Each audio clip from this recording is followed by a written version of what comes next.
Good evening, Louise. Today I'm going to attempt to discuss the nature and structure of the slave plantation society across the Caribbean.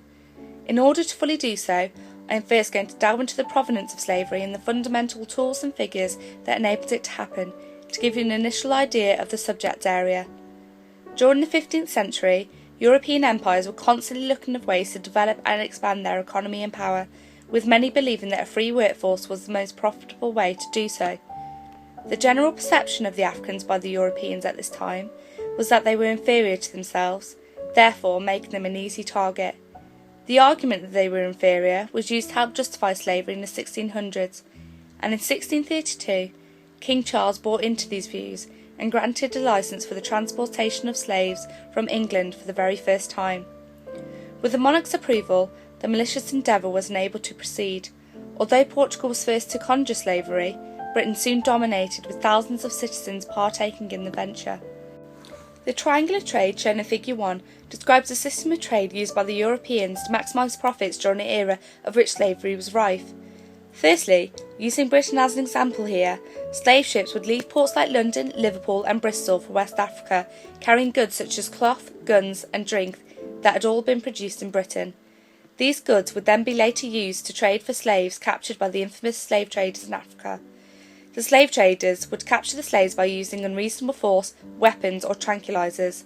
The slaves were then transported to the coast and tied together by chains, rope or wooden yokes in a coffle, as shown in Figure 2.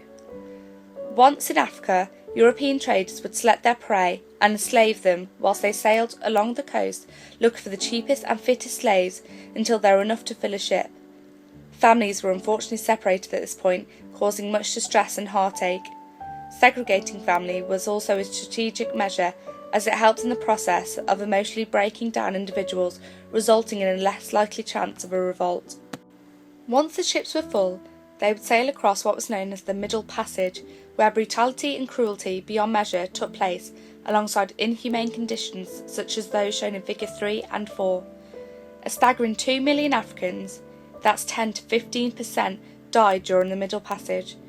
Once the ship approached the Caribbean, the slaves were often prepared through many methods, such as being washed, shaved, and even covered in oils to give them a healthier appearance to increase their value price. However, no amount of grooming could disguise the harrowing sight of skin and bones that stood before them. Depending on where they arrived, the slaves were often sold through auctions or by a scramble, which entailed buyers literally grabbing whoever took their eye. Sales often involved measuring, grading, and an intrusive physical examination, degrading them further, as displayed in Figure 5. Post-auction, slaves were often branded, like in Figure 6, by the implements shown in Figure 7, and given a new name which was often English. These processes, alongside the separation of families mentioned earlier, helped to strip them of their identity, culture, and willpower, making them completely reliant and subservient to their new masters. They were then seasoned, which is the word used to describe the period of time in which they were trained to endure the back-breaking new labour and the unbearable working conditions. Individuals were often split into two systems, the gang system and the task system. The task system was the more desired of the two, as it included more privileges and freedom.